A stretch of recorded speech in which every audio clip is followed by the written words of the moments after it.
In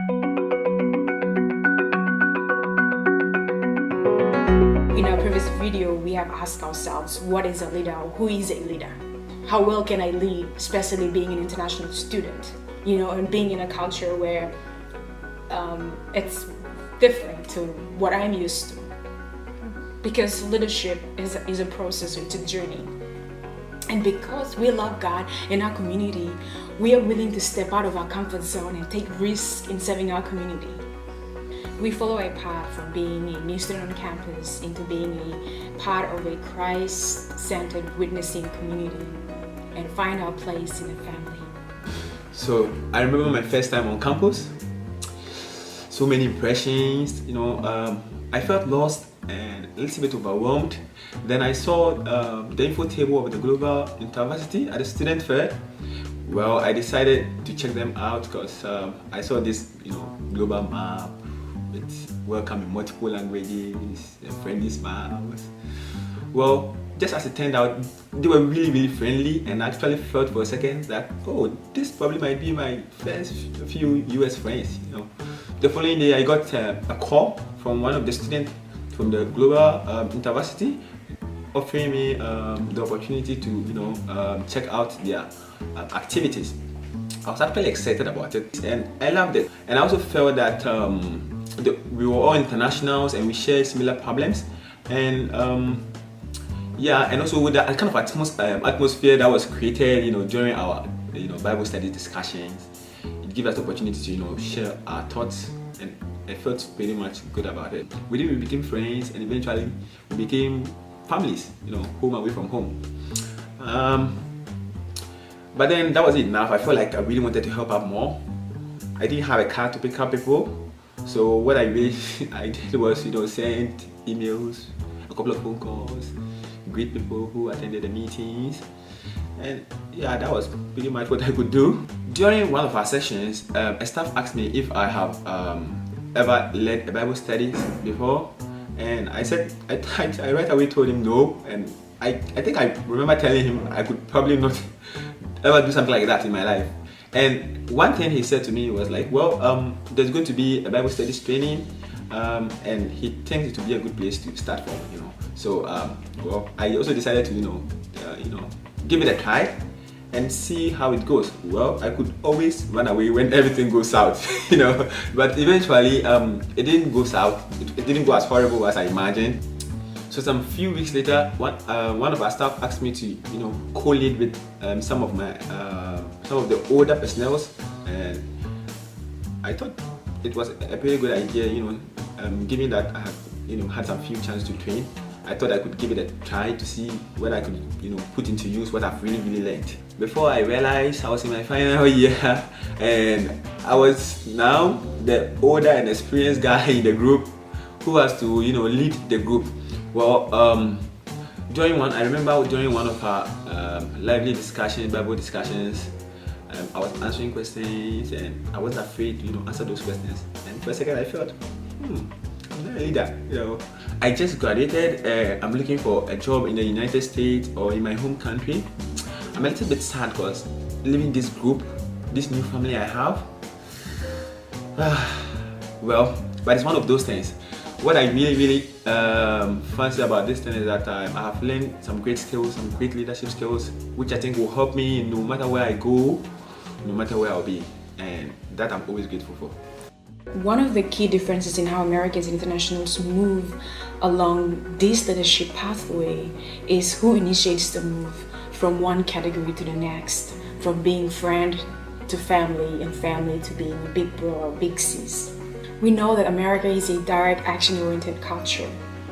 People are not afraid to step up and volunteer for projects and positions, either in class, at work, or in a church setting. But many of us come from a background where we need to be invited into responsibility. But not being involved doesn't mean that there is a lack of interest there. So let's think about how we can help our American friends and staff make it easier for us to grow into leadership. Below is a summary of recommendations we as internationals would like to tell the Americans and staff leaders so that they can help encourage us to participate in leadership. the key point is building relationships comes before taking responsibility. So a person first needs to develop a sense of belonging before they are ready and willing to serve. So instead of jumping right into and talking business-like, we need a small group coordinator. So you're a Christian, do you want to do it? Relax, spend time together, get to know each other. And then, creating that sense of belonging, you can get into more task building issues, services. It's more about a service and not more about completing a job task. Define leadership, service versus task. So we just saw what the students were saying in one, a leader, and we all can agree, leadership is a scary word. So instead of using corporal language of leadership or goals or goal seeking or doing anything like that, guide them and help them realize that they have something to give as well to the organization. So instead of taking a job or a task or doing a leadership role, let them be aware that whatever they can contribute will benefit the whole community as a whole. I've learned many things, but most significantly, I've learned to serve the needs of the group and its members. Before I joined ICF, I didn't have the sacrificial virtue that a leader must possess. I was just, always about myself. But our group is multicultural, and so it is very important that as a leader you consider the huge cultural perspectives that people have and to sacrifice your comfort for harmony within the group. Be persistent and encouraging. For students from Asia, it is helpful and expected to ask more than once, at some cases 3 times, and to give them an out so that they can save face. So don't hesitate to ask. Listen patiently to objections and an initial no. Then ask again, expressing your full confidence in them and appreciation for how their service will help you and the community. Don't underestimate the power of positive peer pressure. Students will respond to encouragement of other students. And I also think stepping outside my comfort zone when I became the president was a bit of a challenge. I like to take initiatives, but sometimes I need to be pushed into the pool before I start swimming. And there were friends who were always around to make sure that I was pushed into the pool before I start swimming. For instance, a friend will come to you and say, "Thomas, there are new students here. Go and welcome them."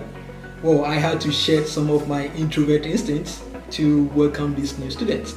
And even though this was a collective effort in welcoming the students, I could not leave a lot of the things to chance, especially when you want to make new members feel welcome.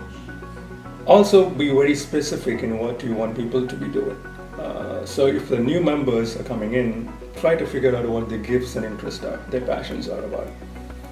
And also you can tell the student what gifts and talents they have and what they're really good at. So you can tell them, I've noticed you're very good at greeting people, you're inviting new guests into the group, and also be very specific about what you're asking the student to do, how much time this will take, and if group needs somebody how much the group needs somebody like you, how much are they investing in you, and what all criteria they want you to manage. If those details are clarified with the student will have a better idea of what he or she wants to do. Lower the risk. Start with small responsibilities. Could you coordinate rides for the next 4 weeks? Or could you get a birthday card and have everyone sign it and then send it to that person? You can also try pairing up into teams. Have 2 people working on conducting a Bible study. You can say, Kumar and Aisha, why don't you both work together and have a Bible study going on? Or you could say, Mia and Tamara and Simon, could you work together to come up with some social ideas or social events that you can invite people to? And finally, teach them. Give them an opportunity for them to learn. Help them become a learner. so that they can feel good about leading a Bible study. And not only that, let them know that you do not expect perfection. Debrief well, show appreciation. Thank you so much for greeting new students at our welcome event. You did a great job and really made others feel welcome. I hope we can do it together again. Ask for feedback. What did you enjoy? What was challenging? Always ask, what did you see? How did you see God at work? How would this work in your culture? Listen to the answers. Do you know of anyone who would like to join us next time? This will help them more missionally. I was reluctant initially, but just with any journey, I struggled a lot at first, and I was kept accountable.